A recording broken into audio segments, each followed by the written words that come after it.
y que ha desarrollado en el transcurso de su vida y que en muchas de las circunstancias trasciende más allá de una generación, ya que la persona que ha iniciado tiende a involucrar al resto de sus familiares conforme la empresa crece y en lo sucesivo los hijos y el resto de la familia crece y en algunos de los casos trasciende más allá de una generación.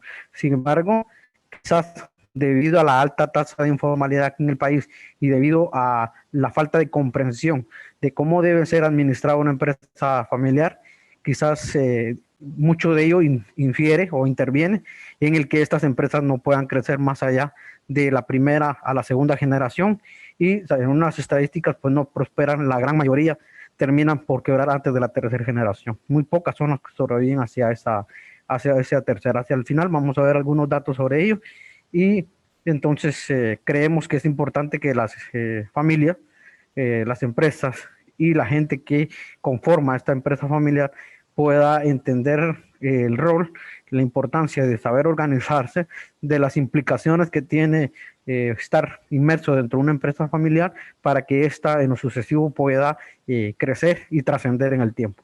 Entonces empezamos con algunas características en general, algunas definiciones y algunas implicaciones para comprenderse que las empresas entonces familiares son organizaciones comerciales formadas por miembros, bueno, comerciales e industriales y de todo tipo, que están formados por miembros de uno o más familias. Es decir, normalmente cuando inician son de un miembro, una persona lo ha iniciado dentro de la familia y en lo sucesivo cuando los hijos se casan, forman nuevas familias que siguen en muchas de las ocasiones vinculadas a esta empresa que ha iniciado el papá o el abuelo o el tatarabuelo.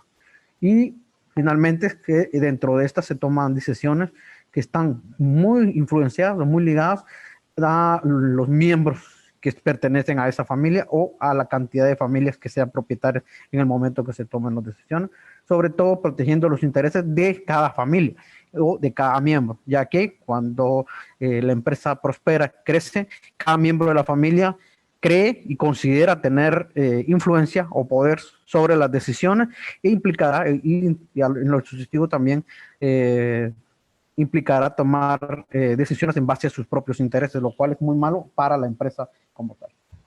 La diferencia de la empresa familiar, en general, el resto de las empresas, es su conexión existente a una familia, a un grupo familiar, y que esta, como ya indicamos, posee una influencia directa de los miembros de la familia y sobre todo entonces que tienen a su cargo la dirección y el control de esta empresa familiar. A diferencia de las empresas que no son familiares, que generalmente están conformadas por muchas familias o por una cantidad fuerte de personas que en muchas de las ocasiones ni siquiera se conocen. Generalmente empresas de mayor tamaño, de mayor volumen, como las sociedades anónimas, por ejemplo. Aunque existen empresas familiares que son consideradas también o se pueden configurar desde la perspectiva legal como una sociedad anónima. En el caso que estamos hablando de una empresa un poco más grande.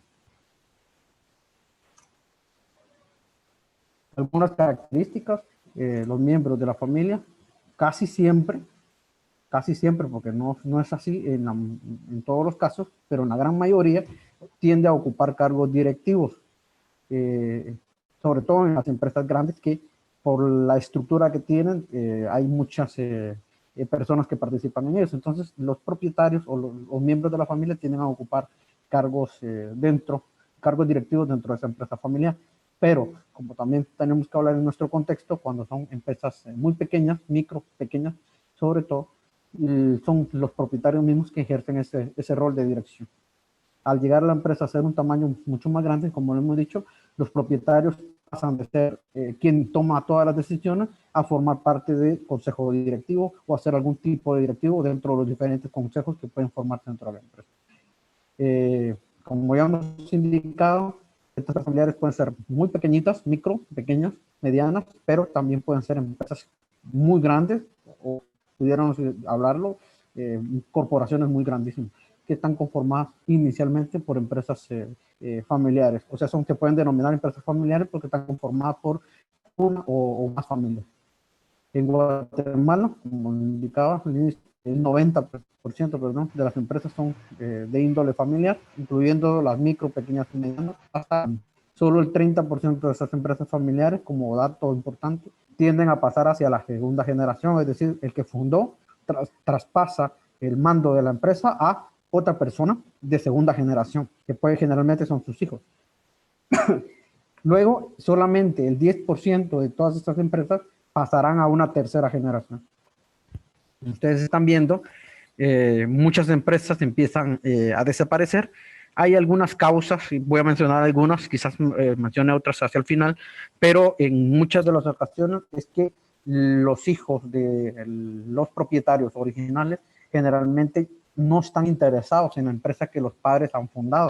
Y por lo tanto, al morir el padre, el fundador de la empresa, generalmente las empresas tienden a separar, a desaparecer. Esto porque posiblemente ninguno de los hijos estaba interesado en lo que papá hacía o lo que la mamá hacía. De repente el papá era zapatero y quizás a ninguno de los hijos les gusta la idea de seguir con una empresa de zapatería. O quizás mamá era propietaria de una panadería y quizás ninguno de sus hijos estuvo interesado en ello. Entonces, estas son algunas de las razones por las que las empresas familiares tienden a desaparecer. Pero hay más, sobre todo tema de conflictos entre diferentes parientes y entre diferentes miembros de la familia. Y es por eso que muchos de ellos no llegan ni siquiera, muchas de esas empresas que se fundan no llegan hasta la tercera generación. En el caso de la forma en que debieran estar organizadas, como toda empresa, cual sea su tamaño, debería contar con una estructura formal. Es decir, la forma en que deberían estar asignados los diferentes roles, por ejemplo, los roles, la cantidad de personal que necesita la empresa, que por supuesto está cambiando en función del tamaño de la empresa. Y también deberíamos contar con un perfil de puestos, es decir, deberíamos contar con las cualidades, los requerimientos, las funciones y las responsabilidades que cada persona debería tener asignadas por lo que hace dentro de la empresa.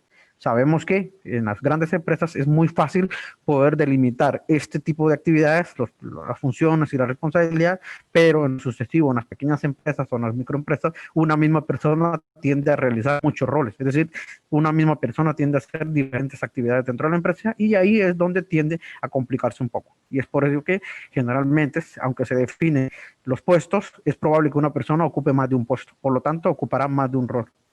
En el caso hablando siempre de la parte organizacional dentro de la familia y dentro de la empresa, debemos partir de la premisa que son dos cosas totalmente separadas, aunque tienen relación. Es decir, la empresa es una entidad, una persona inanimada que también tiene sus propias características y que son totalmente diferentes a la organización familiar, es decir, al núcleo de la familia.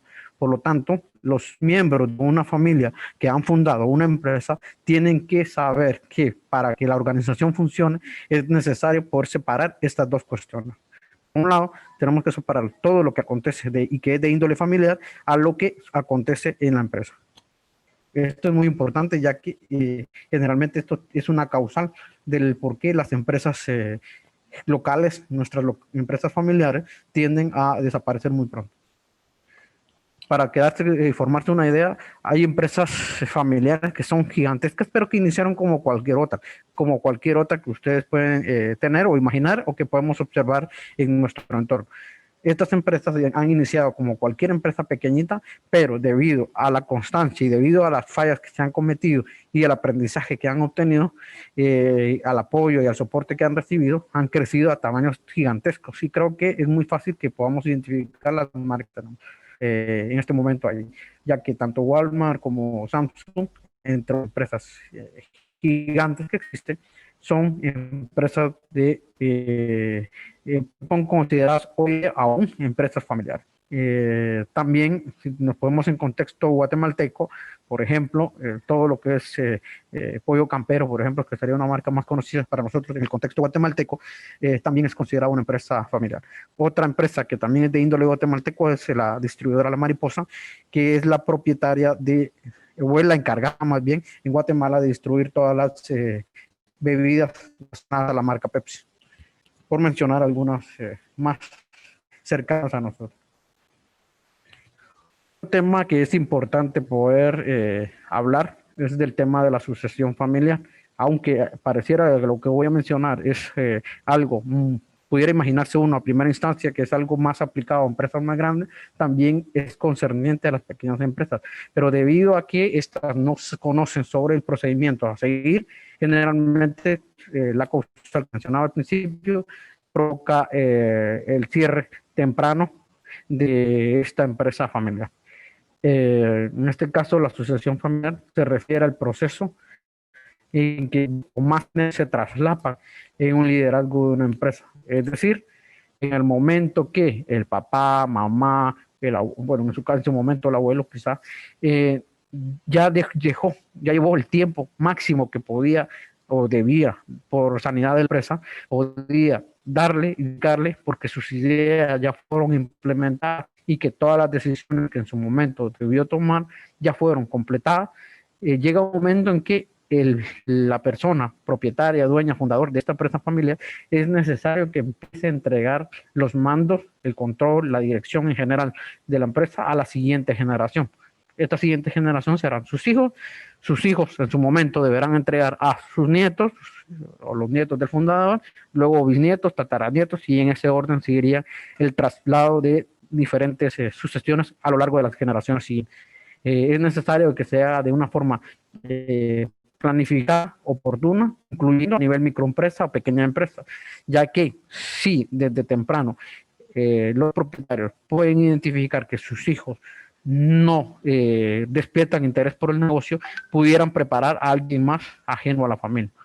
También es posible entonces que una persona tenga un liderazgo a nivel empresa familiar hecho por una persona que no es de la familia, como sucede ya en las grandes empresas como Walmart y otras que ya he mencionado. Entonces, en algún momento es probable que algún familiar no estuvo interesado en tomar el liderazgo de la empresa. Por lo tanto, es muy probable que la empresa vea la necesidad de buscar un líder para la empresa familiar que no sea la familia y que sí provenga de la parte de afuera. Entonces también tenemos que es un proceso por medio del cual la generación saliente, es decir, los fundadores o los que han dejado, o están tratando de dejar en este momento la dirección de la empresa, dejan, sobre todo, y esto es muy importante, dejan capacidades instaladas en la próxima generación. ¿Qué significa esto?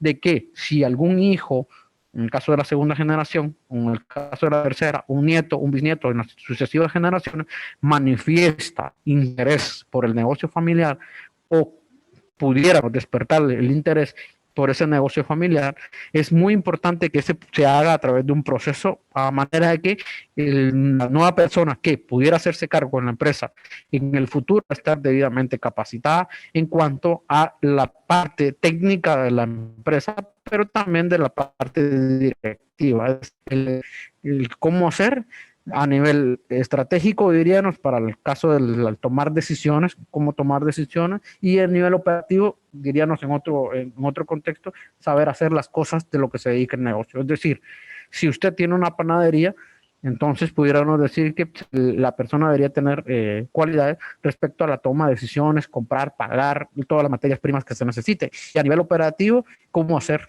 el pan, si en el caso es una panadería, qué impresiones tiene, cuándo son los tiempos de producción, cuánto es la producción que se saca, cuál es la demanda actual en el mercado, la gente que está pidiendo mercadería, cuánto es, cuáles son los meses buenos, diríamos, los meses malos, en fin, toda esa parte técnica debería saber el candidato que pudiera ocupar el puesto del fundador.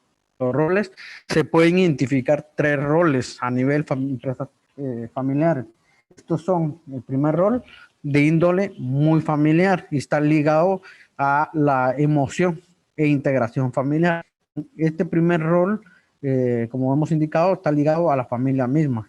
Es ahí donde este rol, aunque es importante, tenemos que aprender, como hemos indicado, a separarlo, ya que a veces en muchas de las decisiones tienden a vertirse la parte emocional y es ahí donde surgen ciertos conflictos. Hay que tener límites entre los diferentes 3 roles que estamos mencionando.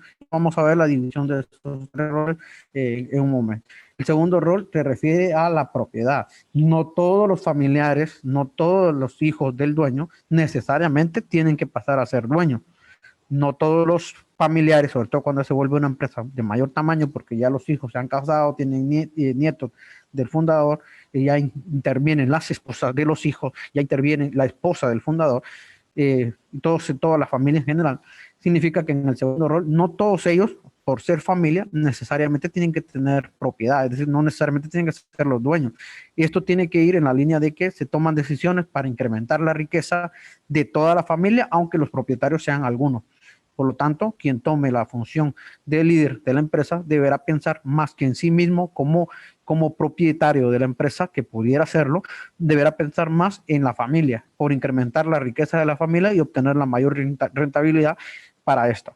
Y en el caso del tercer rol, que es la empresa propiamente, se refiere más al pensamiento que las personas que ocupen este rol es en cuanto al mercado, a los clientes y a la estrategia. Se refiere a la cantidad de espacios o lugares donde yo puedo comercializar mi producto, se refiere a identificar los clientes que pueden ser clientes míos de mi empresa, y la forma, en caso de la estrategia, se refiere a la forma, las acciones, las actividades que voy a realizar para poder llevar mi producto al mercado y consecuentemente a mis clientes. Entonces, también en el caso del rol de la empresa, no todos los que trabajen, que sean propietarios, son trabajadores, perdón, en la empresa familiar, necesariamente tienen que ser familiares. Hay trabajadores que no van a ser familiares, pero también hay trabajadores que pueden ser propietarios y no ser familia. Ya lo explico en el siguiente lado. Acá. Tenemos este modelo de los 3 círculos de John Davis. Este es muy importante, ya que se refiere a los 3 roles anteriores con las diferentes tracciones que existen entre los dos, pudiendo identificar hasta 7 en total. Ustedes ven ahí 3 círculos. Uno, que es el círculo de la familia, es decir, todos los miembros de la familia, sin distinción, hijos, propietarios, ¿no? Papá, luego mamá, hijos, hijos de los hijos, es decir, los nietos del fundador o los bisnietos, también las familias, las esposas de estos y toda la familia en general. Estos tienen cabida en el círculo. En el segundo círculo, que dice propiedad, se refiere a los dueños, quienes han aportado dinero a la empresa. La empresa se puede constituir con dinero solo de la familia o también se puede constituir con dinero de otros. Cuando una microempresa, como la que seguramente ustedes tienen o pueden observar, ha llegado a un tamaño que ya no puede seguir creciendo en el mercado y la idea de negocio es muy buena, su producto tiene aceptación en el mercado, la familia puede decidir crecer mediante préstamos, en cuyo caso el crecimiento es muy lento, pero también puede crecer a través de admitir nuevos socios que no necesariamente son familia. Puede admitir que la propia familia invierta, porque sus hijos y otros que no tienen relación directa con el negocio, porque quizás no le gusten y deciden dedicarse a otras cosas, deciden invertir en el negocio de la familia, aunque no sean propietarios inicialmente. Entonces, podrán aportar a la empresa para que se haga más grande, en cuyo caso siguen siendo familia. Pero cuando tampoco la familia quiere aportar o la cantidad que la familia quiere aportar ya no es suficiente, se ven en necesidad, por ejemplo, de que otra gente que no es familia invierta en la empresa, entonces la empresa podrá crecer más grande y entrar a otros departamentos, por ejemplo, tener sucursales en otros lados. Y entonces la empresa ya no es solo propiedad de la familia, sino que también tiene a ser propiedad de otros. Y entonces en ese ciclo número 2 están todos los que son propietarios, que pueden ser familia o no. Y en el tercer círculo que ustedes observan se refiere a la empresa. Y en este caso, puntualmente se está refiriendo a los trabajadores que ahí laboran, que pueden ser, por un lado, familia, que por otro lado pueden ser propietarios que no son familia, han admitido porque aportaron capital, pero que también quieren trabajar en la empresa. Y por último, también hay trabajadores que no son familia. Y estos están conformados en el bloque 3, en el círculo 3, que tiene ahí número 3. Ahora bien, identifiquemos los diferentes tracciones que existen. Vamos con el 1, ¿sí? Con el 1, y hago la aclaración. 1 se refiere también al círculo completo, pero para efectos de lo que vamos a hacer ahorita, la lectura de los párrafos que están a los laterales, se refiere a aquellos que no están directamente traspasados por los otros círculos. Nótese que a la unión de los 3 círculos se generan sombreados. Por ejemplo, los numerales 4, 5 y 6 tienen una sola tracción. En el caso del 6 se traslapa entre el círculo familia y el círculo empresa. Este es 1. En el círculo, en el numeral 4, por ejemplo, tiene una unión de los círculos 1 de la familia y 2 de la propiedad. Y en el caso del círculo de empresa, se traslapa el 6, la familia, y el 5 con la propiedad. Y finalmente hay un único que se traslapan los 3. Ahí están los 3 círculos traslapados, si se refiere al número 7.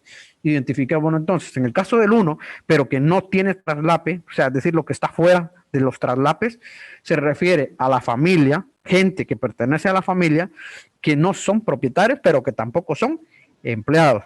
Ojo con eso, familiares que no aportaron dinero a la empresa, que no les han heredado nada y que tampoco trabajan en la empresa, porque quizás al hijo no le interesó el negocio del papá y decidió trabajarse por su propia cuenta o decidió fundar su propio negocio. Y entonces no tiene nada que ver, pertenece a la familia, pero no tiene que ver nada en la empresa porque no invirtió y tampoco trabaja en ella, pero sí pertenece a la familia. Luego tenemos el número 4, es el traslape entre la familia y la propiedad. ¿Qué significa eso? Significa que esta persona es propietario porque ya fue heredado o porque ya aportó dinero, por lo tanto es propietario, pero que es familiar. Es un familiar del iniciador o del fundador y que también aportó dinero y que no son empleados porque no traslapa hacia el círculo hacia el círculo de la familia. Entonces, estos son familiares que no trabajan en la empresa, pero que sí aportaron dinero a la empresa o que fueron heredados como propietarios de empresa.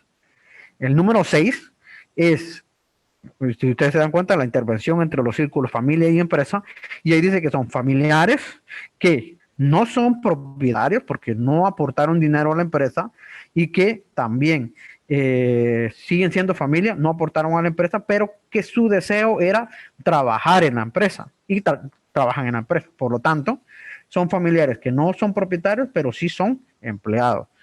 Luego del otro lado tenemos el numeral 2, que ya habíamos dicho, son socios que no tienen nada que ver con la familia, son ajenos a la familia, pero que son propietarios porque han aportado dinero al negocio de la familia. Estos son propietarios, socios, pero no familiares, y que tampoco son trabajadores de la empresa, ni pertenecen al grupo de familia, ni pertenecen al grupo de empresa. Por eso tienen el número 2. El número 5, en este caso, este es el traslape entre la propiedad y la empresa, y se refiere a los empleados que son propietarios, o sea, aportaron dinero a la empresa, pero que no son de la familia. Gente de afuera que decidió invertir, pero que también está trabajando dentro de la empresa. Número 3 se refiere a empleados, gente que necesitó un empleo y se le dio, que no son familia y que tampoco son dueños o propietarios.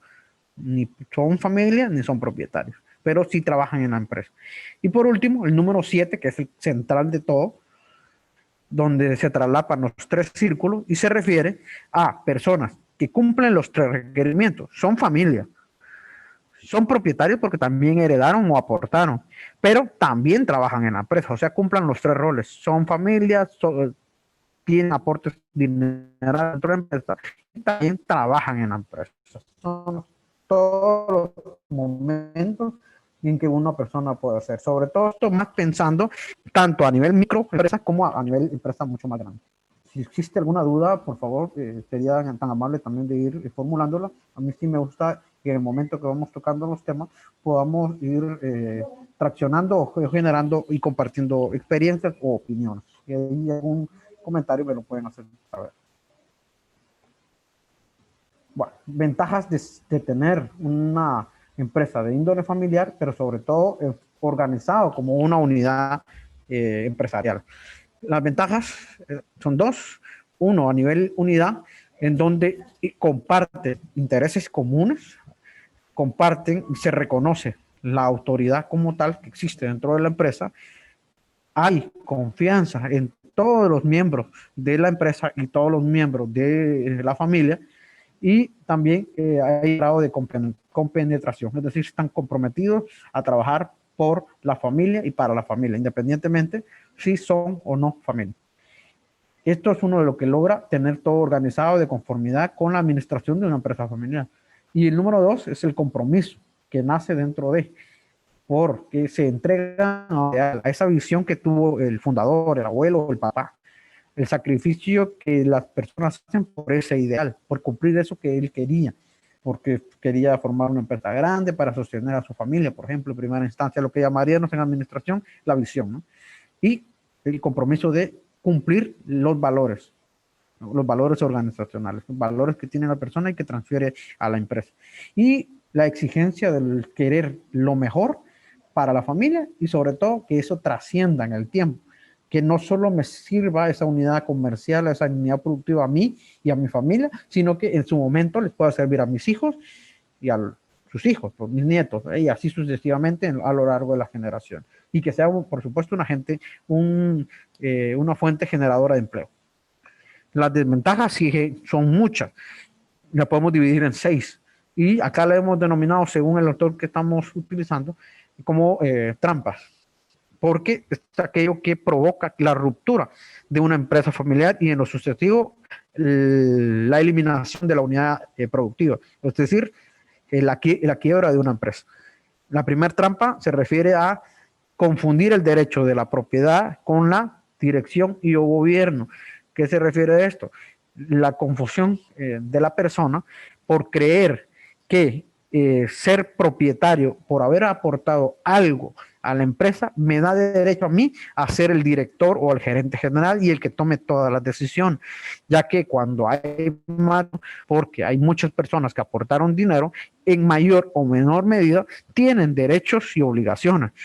Sobre todo aquellos que aportan más, lógicamente tendrán más derechos sobre la empresa, pero aún así teniendo más derechos sobre la empresa significa que tengan la total derecho para dirigir, ya que cuando una empresa tiende a crecer de microempresa hasta una empresa más grande, puede ser que se tope con 3, 4, 5, 6, 7, 8 o 9 dueños, por ejemplo, en cuyo caso la decisión se toma en su conjunto, todos los que sean dueños, dándole más importancia, por supuesto, a aquel que tiene más dinero invertido.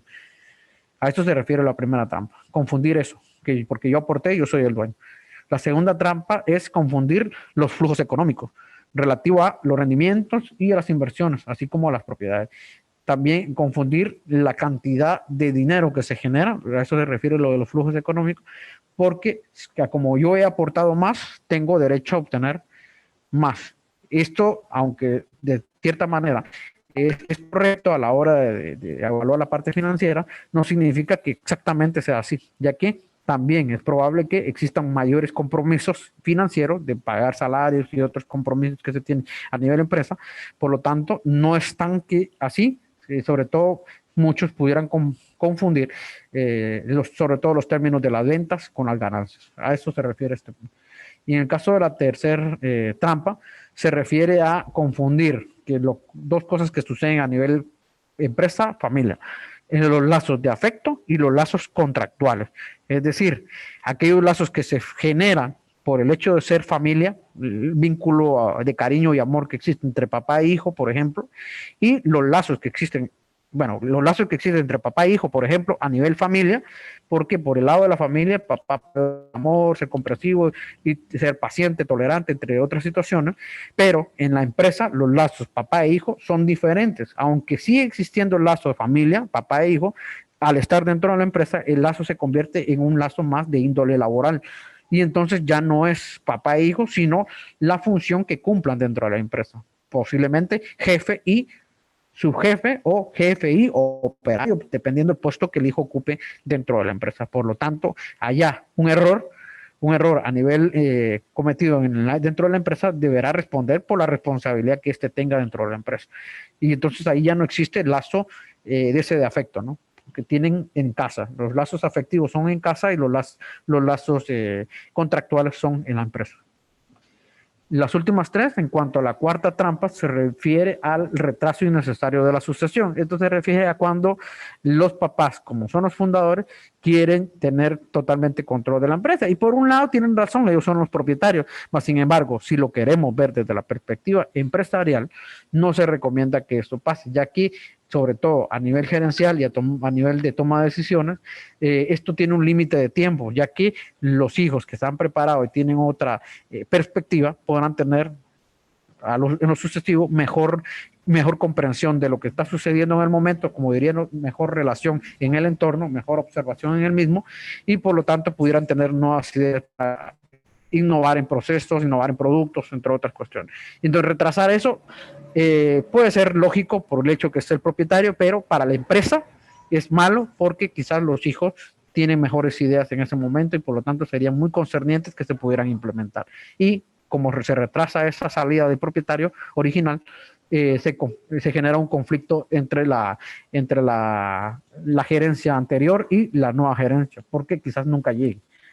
Y la quinta trampa es confundir los órganos y las responsabilidades, es decir, separar las cosas que cada quien hace dentro de la empresa. Cada quien tiene una cosa que es bueno, se ha preparado para ello, tiene experiencia y ello debe ser puesto en el puesto que le corresponda y separar estos roles diferentes que existen dentro de la empresa con el manual como hablábamos al principio. Y la última trampa, creerse inmune a las 5 anteriores, creerse que porque es familia o porque es propietario, porque aportó, no tiene por qué cumplir las 5 anteriores que acabamos de mencionar. Esta es la sexta trampa.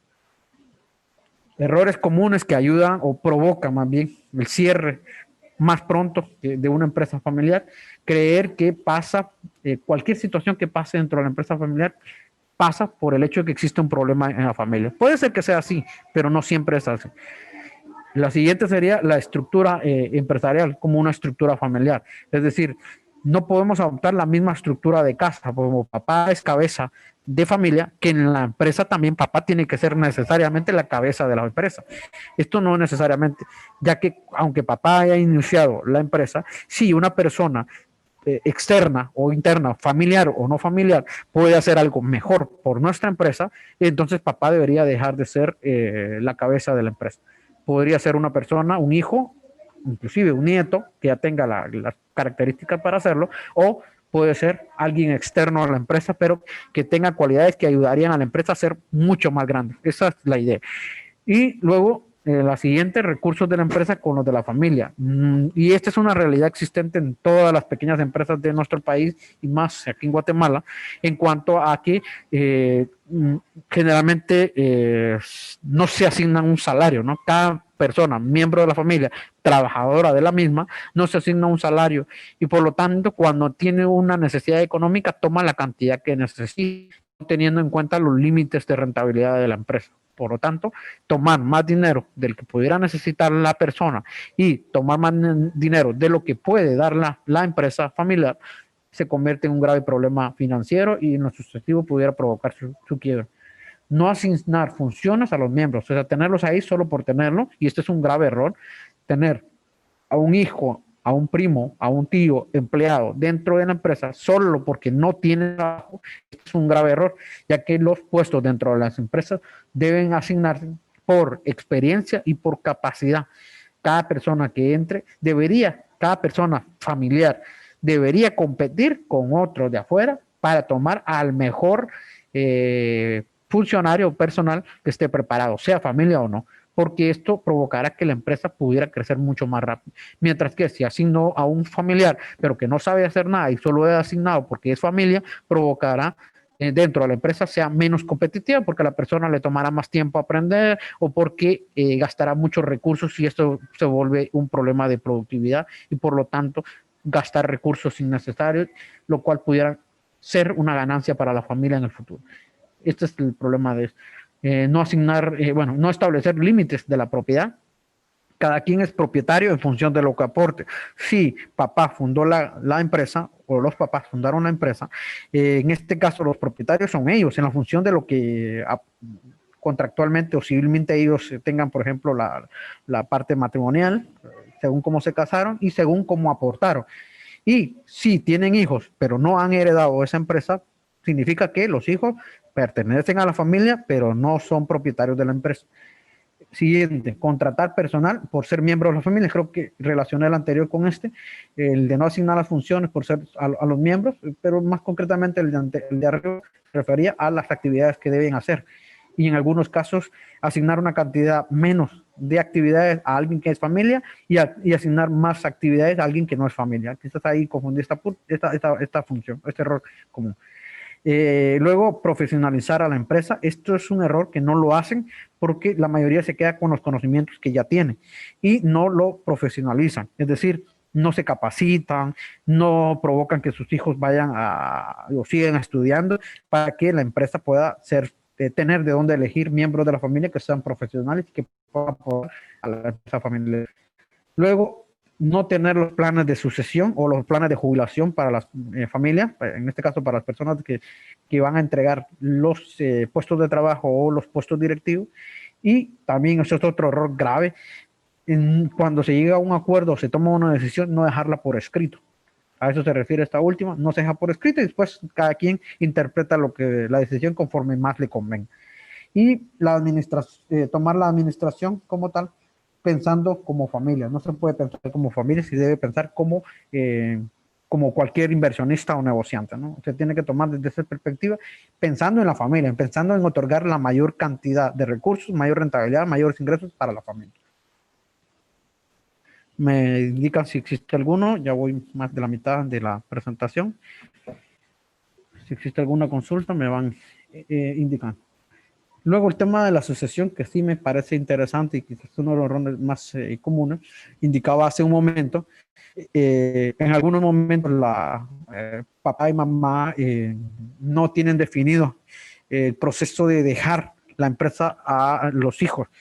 Y suele suceder algunos casos, sobre todo con la muerte del fundador, del papá, que al no existir un plan de sucesión, todo entra en conflicto, en peleas. Y esto lo vemos a diario, seguido, escuchamos de los amigos, de los parientes, de que los hijos, cuando no tienen una plena conciencia sobre la familia, tienden a discutir o pelear sobre los derechos que asumen ellos le corresponden en cuanto a las herencias, ¿no? Y si existe una empresa familiar dentro de la herencia y papá, mamá no definió el proceso de sucesión, no definió también el proceso de sucesión económica, provoca una grave discusión en la familia. Y entonces esto es algo que debería hacerse y no se hace. Entonces la recomendación va en la línea de que los dueños de los propietarios de las empresas familiares deberían tener claridad sobre el proceso de asignación de recursos y el proceso de sucesión para que lo sustituya en la toma de decisión. Para ello, pues dentro de la administración de empresas familiares se recomienda que existan divisiones y que los separemos. Por un lado la empresa y por otro lado la familia, y se nos recomiendan esto que está acá. Tanto si es una pequeña empresa, un tanto como que es una gran empresa, con mayor razón. En el caso de la empresa tenemos que tener un gobierno o una junta de accionistas bien definida. ¿Quiénes son los que toman las decisiones? Si son pequeñas, pues no nos complicamos porque quien toma esas decisiones es el propietario y a lo sumo alguien que le aconseje, un asesor. Y en el caso de la gerencia también lo ocupa el propietario. Pero en el caso de una empresa grande, el gobierno está conformado por muchas personas que son como los que aconsejan al gerente, al director o al administrador. Y en el caso de la gerencia, cuando es una empresa grande, es designado en algunas ocasiones, puede ser un familiar o puede ser una persona externa, ya que todo el proceso se hace de acuerdo a las capacidades de la persona y no por el hecho de ser familia. Y los accionistas se refieren a los propietarios, que puede ser familia o no. Tenemos que tener claramente estas tres cosas. Si es una microempresa, pues no tenemos tanto problema, porque el gobierno está dirigido por el propietario, la gerencia también está asumida por el propietario, y los accionistas o propietarios puede ser la misma persona, o puede ser que haya trasladado parte de la propiedad a la esposa, o ya le trasladó la parte que le corresponden a sus hijos. Entonces tiene que estar bien definido si son sus hijos ya los propietarios de la empresa, en qué porción, en qué porcentaje son dueños ellos de la empresa familiar, y la parte de él como propietario al fallecer tiene que dejar claro a quién le queda, si le pasa a la esposa el 100% de lo que él tenga o hace un traspaso en función de algún porcentaje o partes equitativas. Esto es lo que tiene que definir. Y en el caso de la familia, en el caso de familias pequeñas, cuando están iniciando, pues el protocolo puede ser bastante sencillo y sí se ha recomendado que se deje. Y el protocolo se refiere a los pasos a seguir en cuanto a identificar quién va a ser el sucesor de la persona que tome las decisiones. Pero cuando ya es una empresa mucho más grande, protocolo de familia debería ser más extenso y debería considerar muchas cosas que no voy a ahondar acá por tema de tiempo. Y en el caso del siguiente es el consejo de familia. Y en el caso de una familia pequeña, pues el consejo debería estar formado por los miembros que no están en la empresa. Esta es la recomendación más grande. Los consejos deben estar formados por los miembros de la familia que no pertenecen a la empresa porque no están allí, ya que el consejo es el que trata de aplicar el protocolo e indicar el proceso que ha de seguirse para la asignación, en caso de que fallezca el propietario, cómo debería ser la asignación según lo que se dejó plasmado, para que cada uno no tenga conflictos, porque a cada quien le tocó según la voluntad del papá en el caso de la herencia. Y en el caso del protocolo también el consejo toma decisiones sobre quién de los hijos debería tomar el rol de propietario, más bien de director de la empresa, o quién sería el siguiente. Un consejo que dan muchos expertos en temas de administración de empresas familiares es que si existen muchos hijos que están interesados en el negocio, que la dirección pueda ser rotativa, es decir, un año le toca al hijo mayor, el segundo año le toca al hijo que sigue, y así sucesivamente hasta que volvemos a empezar con el primero, de manera de que todos tengan su momento para dirigir la empresa, siempre y cuando todos tengan la capacidad de dirección. Y esto es un proceso que hay que evaluar y el Consejo de Familia lo decide a través del protocolo que entre todos definen. Por lo tanto, debe ir considerando el Consejo de Familia las nuevas generaciones, según los expertos y sobre todo en empresas más grandes, desde que los niños están pequeños. Deberían ir identificando como familia quienes pudieran tener más afinidad a la empresa, a manera de que en algún momento se les dé algún rol pequeño dentro de la empresa y poder determinar si tienen o no cualidad para seguir a la empresa más adelante. De ser así, habrá que capacitarles, brindarles experiencia y brindarles educación para que tomen, por supuesto, cada empresa según su tamaño. Tema de liderazgo en empresas. Podemos dividir dos cosas, el liderazgo dentro de la empresa y el liderazgo dentro de la familia. Por un lado, el liderazgo dentro de la empresa, el objetivo principal es que el líder permita la continuidad de los negocios. Lo que deseaba el líder principal, el iniciador de todo esto, es que el negocio siga en el tiempo. Por lo tanto, el objetivo general o principal que debe plantearse el líder de la empresa es que los negocios de la familia deben continuar siempre, que sigan creciendo y que puedan seguir es posible para siempre, no sabemos. Luego, hacer negocios que sean sostenibles por sí mismos y por lo tanto rentables. Seguir siendo una empresa familiar. Muchas empresas ponen candados a esto, es decir, no admiten más allá del 50% de dueños que no sean familia y 50% siguen siendo familia. Hay otras empresas que son muy recelosas y deciden no admitir ningún tipo de socios que no sea familia. Esto depende de cada familia. Buscar identificar futuros líderes dentro de los niños que han nacido, es decir, dentro de los nietos, bisnietos y en lo sucesivo, identificar a aquellas personas que pudieran en el futuro tener cualidades para seguir con la empresa, sobre todo en temas de dirección y dirigir todo. Quienes pueden ser también, en algunos casos, en el caso de que ningún niño llegue a tener las cualidades de ser un líder y dirigir la empresa, pudiera seleccionarse a una persona que no sea de la familia. Preservar el legado familiar, sobre todo la visión que tuvo un día el abuelo o la abuela que fundó el negocio, y dar tranquilidad a la gente que está dentro de la empresa, a los equipos gerenciales principalmente. Liderazgo en la empresa, siempre, segunda parte, es importante preparar entonces a la gente que va a seguir después de nosotros, de manera formal, pudiendo identificarlo desde la edad temprana. A lo interno la empresa puede darles experiencia y a lo externo les puede brindar preparación académica. Siguiente sería transmitir valores, esto es muy importante, los valores de la familia se deben transmitir y transferir hacia la empresa, lo que conocimos como misión, ¿no? Misión y valores.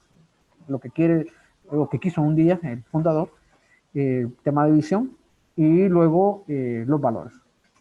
Preparar en temas directivos, sobre todo cuando ya han identificado a 2 o 3 personas que pudieran ser ya los líderes de la empresa, empezar a prepararlos en temas directivos.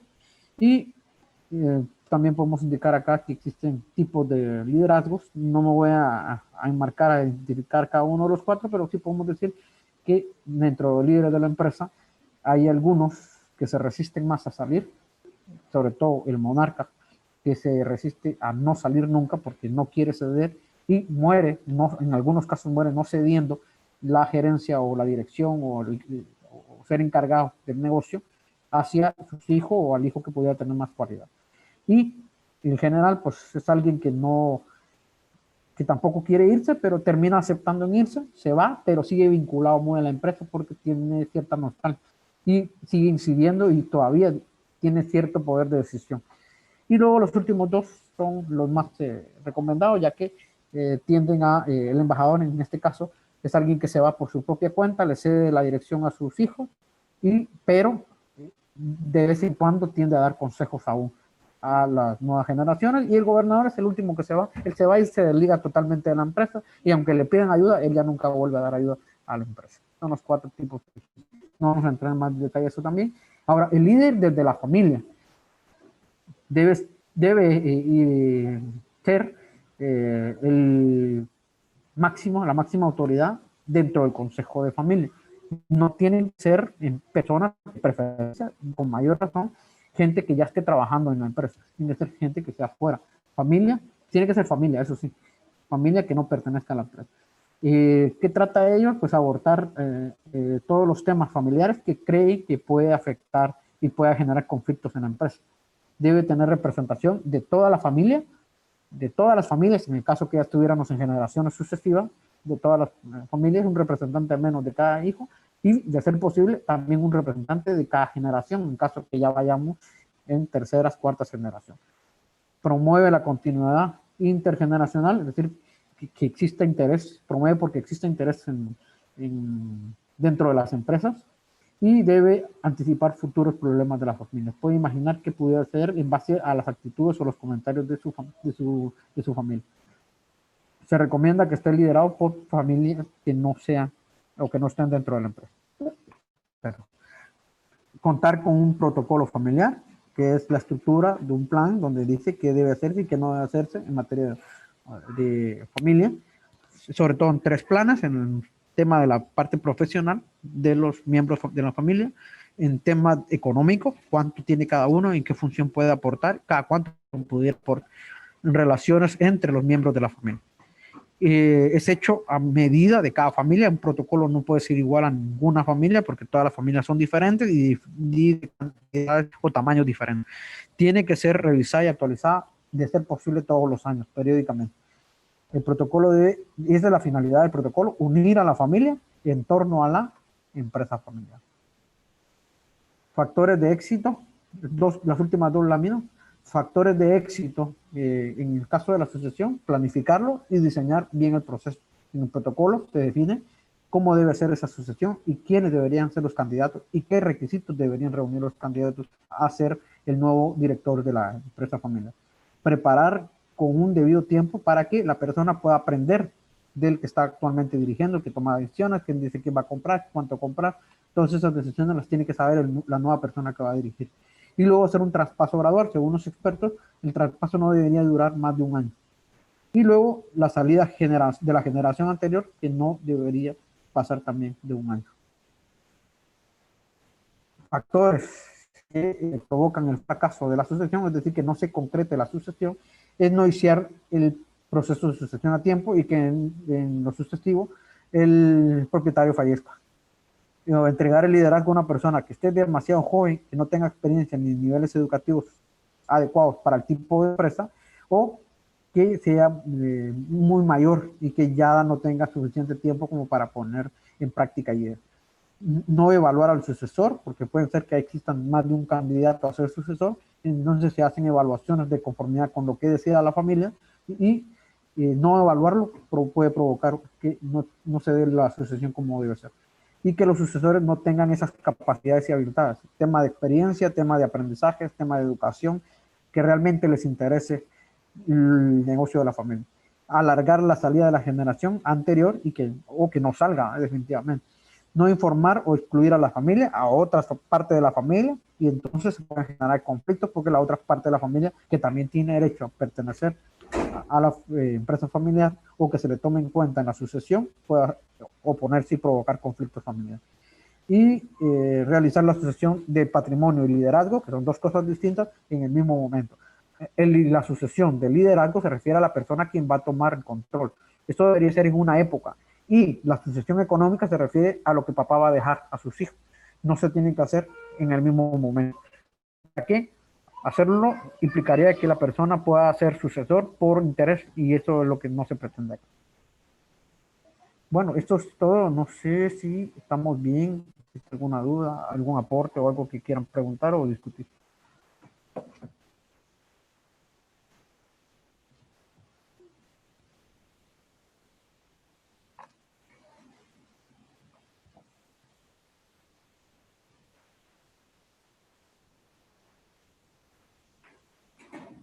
No sé si existe alguna consulta, duda, inquietud, comentario.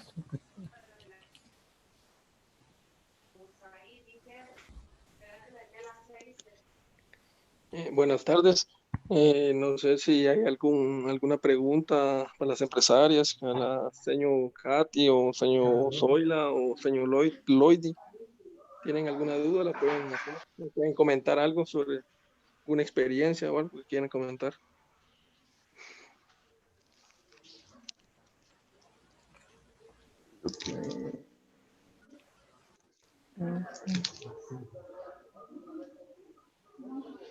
Bueno, si no hay, pues yo creo que eso es todo sobre el tema a manera resumida, ya que el tema de administración de empresas familiares es mucho más grande y yo el tema lo imparto a los alumnos de primer año y me tardo alrededor de 3 semanas más o menos para hablar también de forma breve el tema de administración de empresas familiares.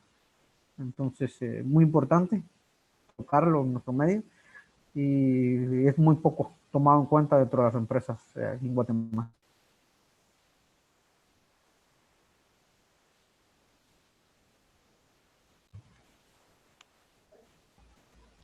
Gracias, licenciado, por su aporte, por esa capacitación, un tema tan interesante. Le agradecemos mucho y también a las empresarias que se conectaron, a mi amigo Pelicó también que está conectado. Le agradezco mucho, Lick. Gracias. Bueno, a la orden, con todo gusto. Entonces Gracias, estamos, licenciado Adri, por el tema compartido en esta tarde. bueno, mucho gusto entonces y feliz tarde a ustedes. Cualquier cosa, sigo a la hora. Gracias, Lick. Bueno, entonces nos vemos. Gusto.